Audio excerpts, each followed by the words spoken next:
الحمد لله رب العالمين أشهد أن لا إله إلا الله وحده لا شريك له وأشهد أن سيدنا ومولانا محمدا عبده ورسوله أما بعد فأعوذ بالله من الشيطان الرجيم بسم الله الرحمن الرحيم وَلَنُذِيقَنَّهُم مِّنَ الْعَذَابِ الْأَدْنَىٰ دُونَ الْعَذَابِ الْأَكْبَرِ لَعَلَّهُمْ يَرْجِعُونَ وَمَنْ أَظْلَمُ مِمَّنْ ذُكِّرَ بِآيَاتِ رَبِّهِ ثُمَّ أَعْرَضَ عَنْهَا إِنَّا مِنَ الْمُجْرِمِينَ مُنْتَقِمُونَ صدق اللہ مولانا العلی العظیم۔ کل کے آخر کی آیات میں رب العالمین نے ارشاد فرمایا تھا کہ نافرمانوں کو جب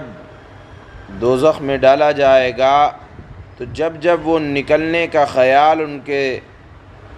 دل میں آئے گا اور وہ نکلنے کے لیے دروازے سے بھاگنے کی کوشش کریں گے تو جہنم کے داروغہ انہیں دھکے دے کر دوبارہ اس کے اندر پھینک دیں گے اور کہیں گے کہ باہر جانے کا اور آگ کے عذاب سے بچنے کا اب تمہیں راستہ ختم ہو چکا ہے۔ اب ان آیات میں، آج کی آیات میں اللہ رب العالمین یہ ارشاد فرماتے ہیں کہ یہ مت سمجھنا کہ اللہ کا عذاب صرف آخرت ہی میں آئے گا، بلکہ نافرمانوں کو، فاسقوں کو یہ تو آخرت میں بڑا عذاب ملے گا، لیکن اس دنیا کی زندگی میں اللہ نافرمانوں کو بڑا عذاب دینے سے پہلے چھوٹے چھوٹے عذاب بھی دیا کرتے ہیں، اور چھوٹے چھوٹے عذاب مثال کے طور پر سخت بیماری آ جائے گی، جانی مالی نقصان ہو جائے گا، اور اپنے مقصدوں میں ناکامیابی ہاتھ لگے گی، تو گویا کہ آخرت میں عذاب دینے سے پہلے کوئی یہ نہ کہے کہ عذاب اب تو آرام سے گزرتی ہے، عاقبت کی خبر خدا جانے، کہ آخرت میں تو جو ہوگا دیکھ لیں گے، ابھی تو آرام سے گزر رہی ہے۔ نہیں، اللہ نے فرمایا گناہ کا ایک اثر ہوتا ہے، اس کی سزا مکمل تو آخرت میں ملے گی، لیکن اس دنیا میں بھی بڑے عذاب آنے سے پہلے اللہ پاک چھوٹے چھوٹے عذاب دیتے ہیں، اور ان عذاب کے نازل کرنے میں بھی اللہ نے ایک مصلحت بیان فرمائی، لعلہم یرجعون، تاکہ یہ لوگ باز آ جائیں۔ گویا کہ عذاب کے آنے میں بھی، بڑی بڑی بیماری کے آنے میں بھی اللہ کی رحمت ہے کہ وہ انسان کی نافرمانیوں، ان کے گناہوں پر یکایک اچانک فیصلہ کن عذاب میں نہیں پکڑ لیتا، بلکہ پہلے دنیا میں چھوٹی چھوٹی تکلیفیں، آفات، مصائب، نقصانات اللہ پہنچاتے ہیں تاکہ انسان کو تنبیہ ہو جائے اور اس کی آنکھیں کھل جائیں اور غلط فہمی میں نہ رہے کہ انسان کے اوپر کوئی طاقت موجود نہیں ہے کہ جو اس کا کچھ بگاڑ سکتی ہو۔ اللہ تعالیٰ نے ایسا انتظام کر رکھا ہے کہ وقتاً فوقتاً، آپ دیکھیں اپنی زندگیوں میں وقتاً فوقتاً اللہ افراد پر بھی، قوموں پر بھی اور ملکوں پر بھی ایسے ایسے حوادثات، آفات اور مصیبتوں کو اللہ بھیجتے رہتے ہیں جو ملکوں کو اپنی بے بسی کا احساس دلاتے ہیں۔ کبھی کبھی پوری پوری قوموں پر اس طرح کے عذاب آتے ہیں کہ ساری قوم ہر چیز کے موجود ہونے کے باوجود بے بس اور لاچار نظر آتی ہے۔ یہ تمام آفات اور حوادث انسان کو یہ سبق دیتے ہیں کہ تو اپنی سب کچھ ہونے کے بعد تو اپنی اس زندگی کا مالک نہیں ہے، تو اپنی زندگی کو کنٹرول نہیں کر رہا ہے، بلکہ ہماری اور آپ کی زندگی کو کنٹرول در حقیقت اللہ کرتے ہیں۔ تو یہ آفات، حوادث، مصائب اس لیے آتے ہیں لعلہم یرجعون، اللہ نے فرمایا تاکہ لوٹ آؤ اے گمراہو، لوٹ آؤ، سمجھ جاؤ کہ تمہارے سے اوپر ایک اللہ کی طاقت ہے جو پوری کائنات کے نظام کو چلا رہا ہے۔ اب آپ یہاں کہیں گے کہ جب قوموں پر آفت، مصیبت، بیماریاں آتی ہیں تو اس میں تو کچھ اللہ کے نیک بندے بھی ہوتے ہیں، وہ بھی ان پریشانیوں کا شکار ہوتے ہیں۔ تو دیکھیے علماء نے لکھا ہے کہ اس میں بھی اللہ کی حکمت اور مصلحت یہ ہوتی ہے کہ اللہ والے لوگوں کا اس میں امتحان ہو جاتا ہے، اور بعض اوقات اللہ والے لوگوں کا اللہ مقام و مرتبہ بلند کرنا چاہتے ہیں، جس مقام کے اپنے اعمال کے اعتبار سے اگر وہ مستحق نہیں ہو رہے اور وہ پریشانی میں نظر آ رہے ہیں، تو اس کا مطلب یہ نہیں ہے کہ اللہ نے ان کو بھی عذاب، چھوٹے عذاب میں مبتلا کیا، بلکہ ان نیک لوگوں کو اللہ بلند مقامات دینا چاہتے ہیں، اس لیے وہ بھی حالات، مصائب کا شکار ہو جایا کرتے ہیں۔ بہرحال یہاں اللہ نے ارشاد فرمایا کہ بہت بڑا عذاب یعنی جہنم کا عذاب سے پہلے اللہ دنیا میں چھوٹے چھوٹے ہلکے ہلکے عذاب دیتے ہیں، اور ان کا مقصد یہ ہوتا ہے کہ شاید بندہ توبہ کر لے کہ اپنی اصلاح کر لے، ایمان والی اور عمل صالح والی زندگی اپنا لے۔ یہ چھوٹے چھوٹے مصائب، چھوٹی چھوٹی آفتوں کا مطلب یہ ہوتا ہے، اس میں اللہ کی یہ حکمت اور مصلحت ہوتی ہے۔ یہ تو پہلی آیت کا خلاصہ ہوا۔ دوسری آیت میں اللہ ارشاد فرماتے ہیں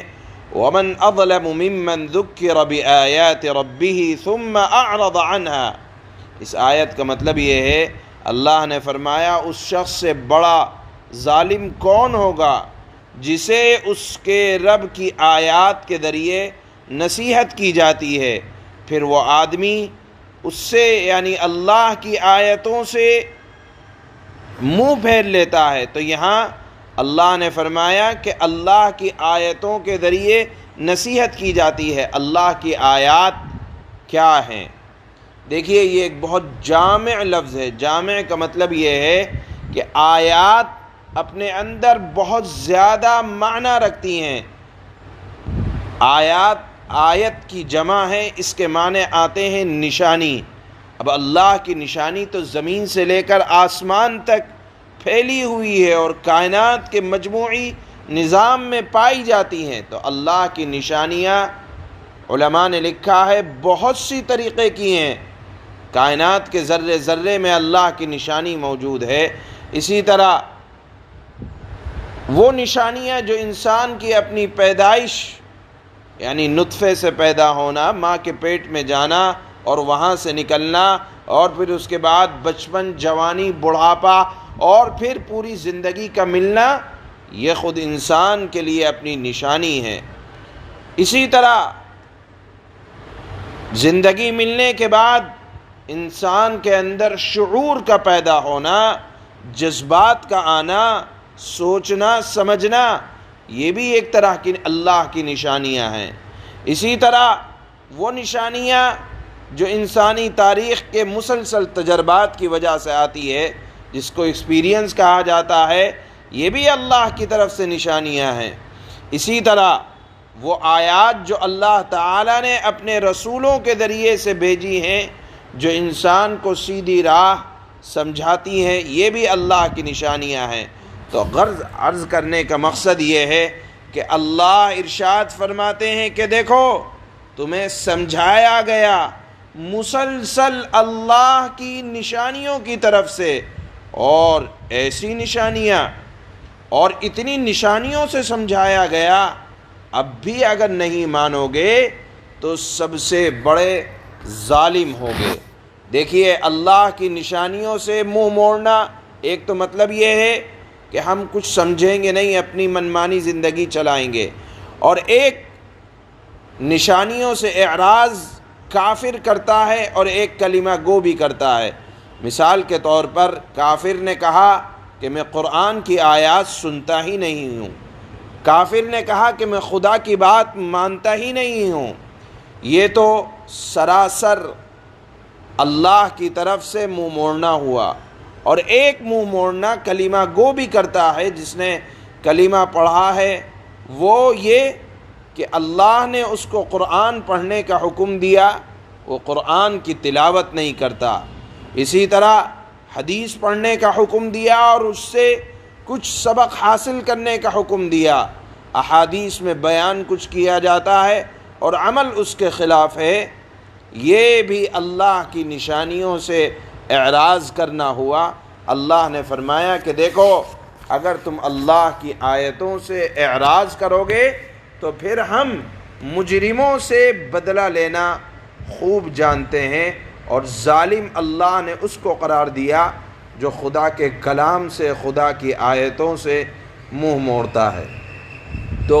آج 2 آیتیں تلاوت کی جا رہی ہیں۔ پہلی آیت کا خلاصہ یہ ہے کہ اللہ جہنم کے عذاب سے پہلے دنیا میں چھوٹے چھوٹے مصیبتیں، آفتیں،